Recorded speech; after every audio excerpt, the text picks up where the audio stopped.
I've titled this episode, What Does Ouroboros Mean?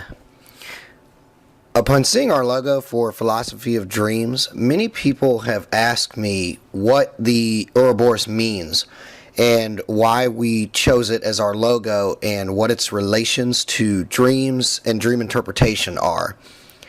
I'm going to quickly address these questions right now. The symbol of the Uroboros, the snake eating its own tail, made its first known appearance in Egyptian writings around 14th century BC. It is believed to be one of the oldest known symbols. In some ancient cultural arts and writings, the Uroboros sometimes is depicted as a dragon devouring its tail rather than a serpent.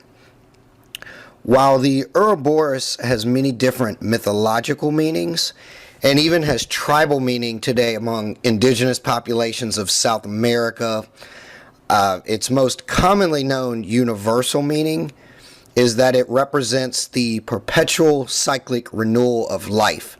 However, it has two notable meanings that are specifically relevant to the ideas of dream works and the human psyche. First, the Uroboros signifies the idea of rebirth. It's been suggested that the snake in the image swallows himself, devouring and completely eliminating himself from plain sight, only to be born again and eventually it reappears again. Psychologically, this could be compared to that of the practices of Christian baptism and the initiation ceremonies of primitive tribes.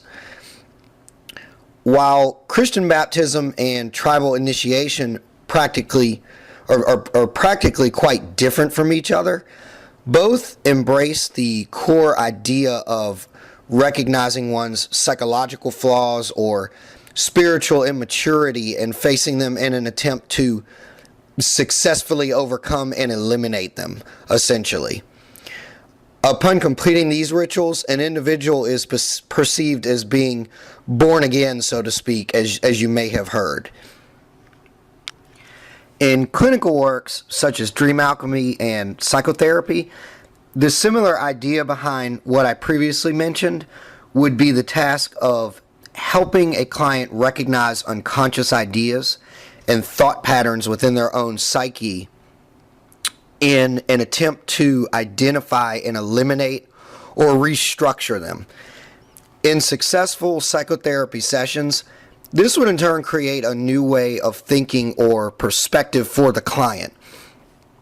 This idea could actually sarcastically be associated with the popular saying, swallowing one's pride, or the saying, shrinking one's ego. In Jungian psychology and dreamworks, this is also known as the process of individuation, which is one of the main underlying goals of successful dream analysis and interpretation. The second meaning of the Uroboros associated with dream works and dream interpretation are the ideas associated with the practice of an individual learning to routinely embrace his or her whole consciousness. Slightly similar to the meaning I previously just described, this is the process of formulating a safe habit of associating one's self with his or her unconscious contents. To better help you understand this, think of the snake's head as your conscious mind's awareness and the tail as your unconscious mind's contents.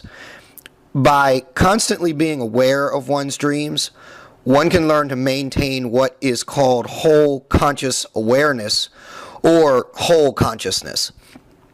This again is a pretty rough extension of the base ideas behind the works, dream interpretation, and the practice of dream alchemy. In my previous studies as a professional dream analyst, we referred to this psychological state of being consistently aware of one's dreams and their meanings as the dream consciousness circuit. One final thing I would like to address is the frequently asked question of why I picked this particular symbol for our logo. I personally picked it because it had always fascinated me and was also on the cover of a couple of books I read during my dream studies. It was also an epic and somewhat coincidental perk that the Uroboros was the shape of the letter O. So I hope that I was able to explain the idea and some of the meaning, at least in relation to dream interpretation of the Uroboros. More so, as I just stated, I wanted to explain its implications specifically to dream studies, dream analysis, dream interpretation, and dream alchemy. So, as always, thanks for listening, and stay tuned for more dream-related topics. Thanks a bunch.